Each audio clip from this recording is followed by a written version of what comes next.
We're born into a certain world.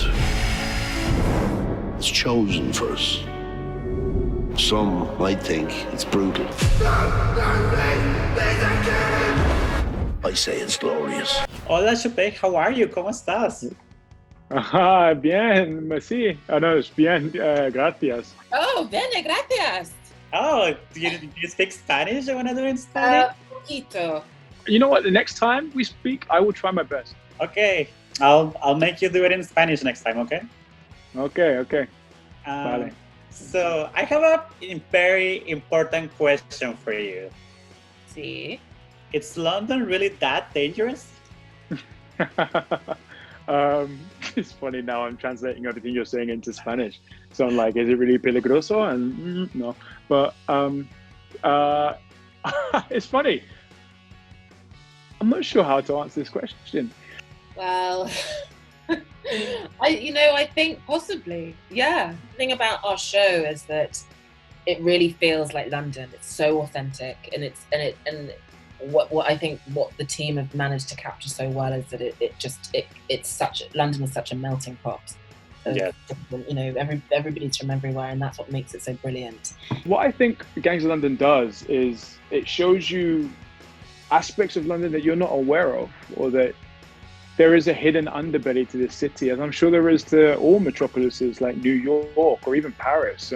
I haven't personally experienced the streets to be that dangerous, but possible. I think it's possible. It probably is that dangerous, but thankfully we don't have access to it, and it doesn't come to the surface that often. But I think it will definitely change how you see the city.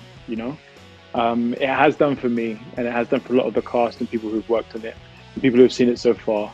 And I hope it has the same effect for our American audience.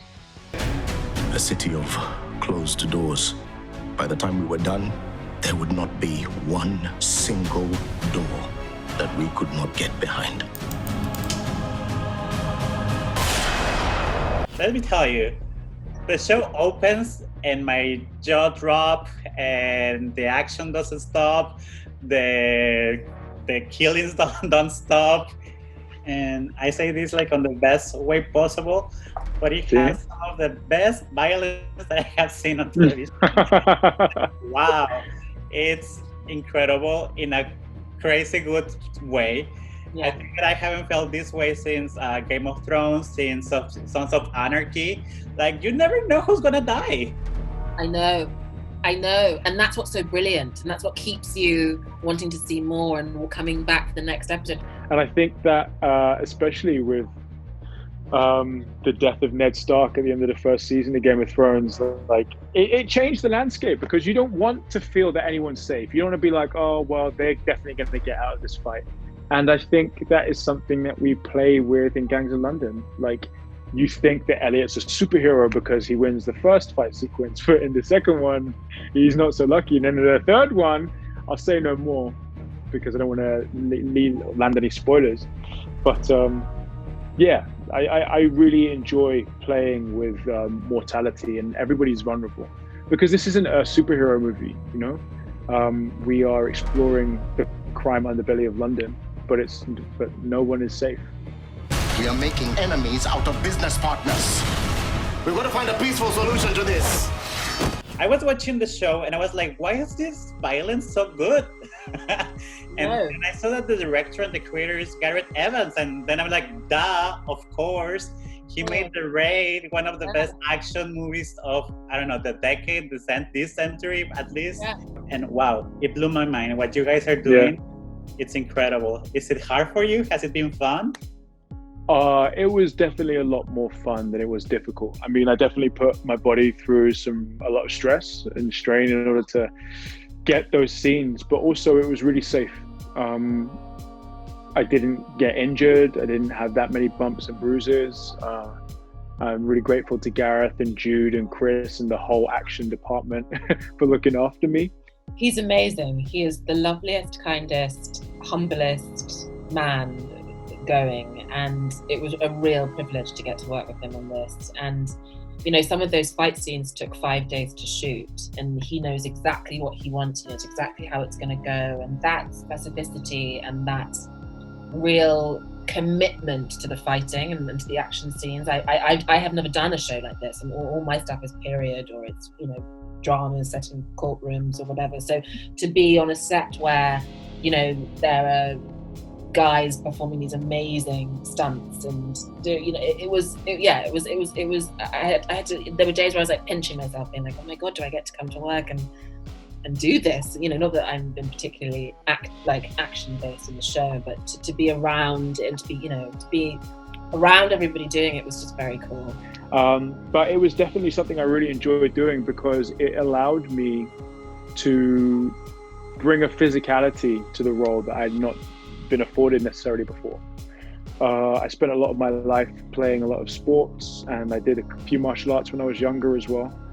And this was I played football. I played American football when I was at university, and I played rugby before that. I played a lot of soccer, and I was finally able to marry both my acting and my sport basically in the fighting. So I really enjoyed it. I mean, that's just opening fight in the bar with Sope, right? with the dart. I know, it's so good. And then the little payoff and the joke in the house later, it's just funny. It's great. That's the thing about the show too. I think there are elements of humor, no? Yeah, he's so clever. Garrett is so clever. And whoever hasn't watched The Raid needs to watch it. And then they need to watch Gangs of London too, because he really brings such a new way of doing action scenes that I haven't seen before. And he does that. He's the twat that tore up the pub. Elliot. You did all that on your own? What was it, 6 of them? 8, but I had a dart. I never knew that a dart could be so dangerous. Yeah, I really enjoyed Elliot's resourcefulness, you know, similar to one of both mine and Gareth's heroes, Jackie Chan. There's a fight sequence in Around the World in 80 Days that he does. He beats up all these villains with a horseshoe and a bit of rope, you know? And I think Jackie Chan does that a lot in his films, where he just finds whatever's around him and that immediately becomes a weapon. So I think using the dart was a bit of a homage to Jackie. What about Shannon? Is she gonna get into the action? You have to wait and see. My lips are sealed. Oh, come on, tell our audience if we can see you in an action scene too. I mean, I would definitely say about Shannon that all isn't quite as it seems. But yeah, but I'm going to leave it there because it's I don't want to spoil anything. But just everything isn't quite as it seems, and I think, you know, the show is about gangs, so that's all I'm going to say. I'm not interested in peace. I'm very excited to share it with everybody. It's definitely one of my favorite shows that I have seen this year, and it's so much fun and scary and thrilling and everything. Thank you so much. Thank you so much for sharing it with us. De nada. Adios. Thank you. So lovely to meet you and see you. Stay safe. You too. Thank you. Bye.